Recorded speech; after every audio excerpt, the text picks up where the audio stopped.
One of the best experiences is an experience offered by Trafalgar, and this is to go to Winterfell, the wonderful old stone buildings associated with the Stark family.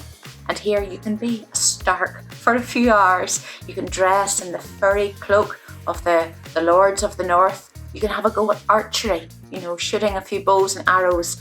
And if you get a thirst, you can try their specially brewed Winterfell ale.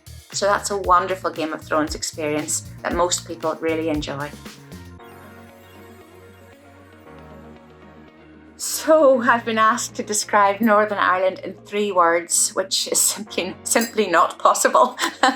You need so many words to describe Northern Ireland. But I suppose one of the most obvious ones would be memorable. You're never going to forget a visit here, that's for sure. You'll remember the people, you'll remember the places, you remember the food and the drink, and you remember how welcome you were made to feel. You'll maybe remember struggling with our Northern Ireland accent, some of the sights that you have seen and the history that you have encountered. Another word I would use is unexpected. Guests always say to me, Northern Ireland is not what I was expecting. It's so much better. This is totally different from how I imagined it. And that's because we're such a rural country. People aren't expecting so much greenery, such stunning landscape. They're not expecting the delicious food. They're not expecting the friendliness and the hospitality. We're a hidden gem as a country. It's a wonderful little place to visit. If it hadn't been for COVID, tourism was on track to become a £1 billion industry this year. So that suffered a bit of a setback, but we're still here and we're so ready and we're so excited that you have chosen to come to our country. So that's how we will make you feel. It's very welcome. Without a doubt, my favourite place to bring guests in Northern Ireland is the beautiful, stunning Causeway Coast up on the very north of the island. This is where the wild, crashing Atlantic meets the green hills and the basalt cliffs of Ireland, and it's simply magical. It's a UNESCO World Heritage Site, not just the Giant's Causeway, but the whole cliffs, the whole north coast, and I've known it my entire life, and it never fails to take my breath away. It's a land shaped by giants, by Finn McCool, the great Irish giant who made the causeway over to Scotland, so we tell you. There's one particular spot now that I love to take visitors and guests, because if the weather's right and if it isn't raining, you can get 3 countries in one photograph. Now, where else would you get that? You'd be standing in Northern Ireland, but over to the east, just less than 20 miles, you can clearly see the mountains of Scotland. And just over to the west, there are the hills of Donegal, beautiful Donegal, which is the Republic of Ireland.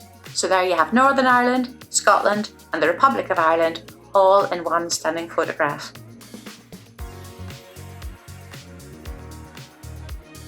Northern Ireland is really all about history. In fact, this year, 2021, is the centenary of the creation of Northern Ireland, so it's our 100th birthday this year. But going back way beyond that, the north of Ireland was part of the ancient province of Ulster.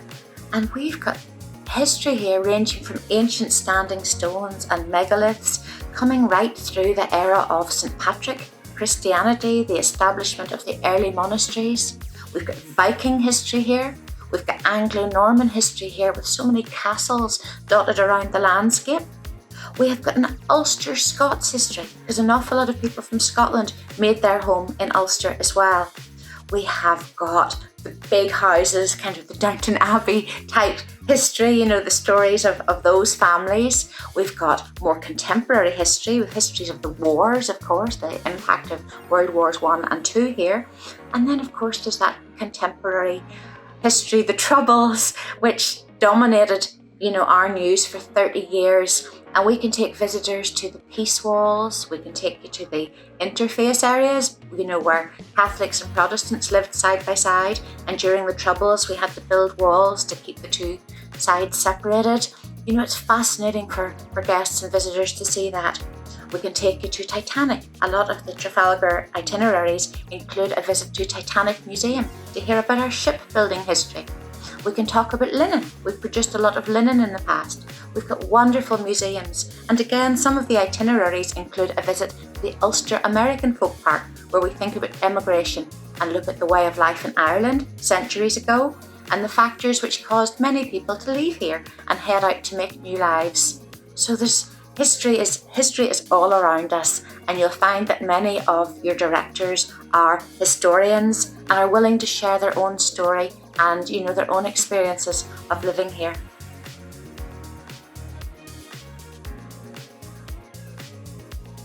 Northern Ireland is beginning to develop an international reputation for the quality of our food and drink.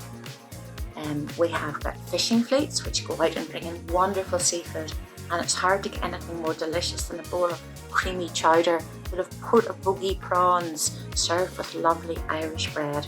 Bread, of course, is ubiquitous here in Ireland. We have soda bread, treacle bread, wheaten bread, potato bread, scones, fruit loaves. We're always serving bread with all of our dishes. The fields at the minute are full of lambs, and Irish lamb is, well, they're very cute in the field, but they're very delicious on your plate. Irish beef is delicious as well. Our food is so good, and we grow a lot of vegetables. But of course, the traditional dish of Ireland is the potato. And if there's one thing I would like you to try, it would be champ, C-H-A-M-P. And champ is this buttery, creamy, spring oniony mash. It's just so good. It goes with sausages, it goes with beef, it goes with casserole, it goes with anything. Quite high in calories, but a really delicious food. And then to wash that down, well, you need a drink. And this is Ireland, so we're all about the drink over here. Now, we all love a pint of the black stuff, but that's Dublin. That's part of the Dublin story. Here in Northern Ireland, every country road you drive down nowadays seems to have a new distillery or a microbrewery, but I'm a whiskey drinker myself, so I'm definitely going to treat you to a Bushmills whiskey, Bushmills. We have been distilling this with a royal licence for over 400 years, and Bushmills whiskey is really something very special. Best time to visit Northern Ireland is whenever it's not raining, which is never, so just come on ahead. We always say, pack layers. Come to Northern Ireland prepared for 4 seasons in one day, and it doesn't matter if it's January or if it's July, you just never know. But in theory, in practice, it should be at its driest between April and October, which coincidentally is when the Trafalgar tours take place here. But just pack a good raincoat, bring your layers and bring your coat, and come anytime. When you're in Northern Ireland on a Trafalgar tour, the coach journeys are designed to take you through the heart of our beautiful landscape, so you'll absolutely get a chance to see the beauty of the country. No matter where you are in Northern Ireland, you're never more than 40 minutes from the sea, so it's definitely, you always remember we're on an island. We drive through green fields along lovely little country roads.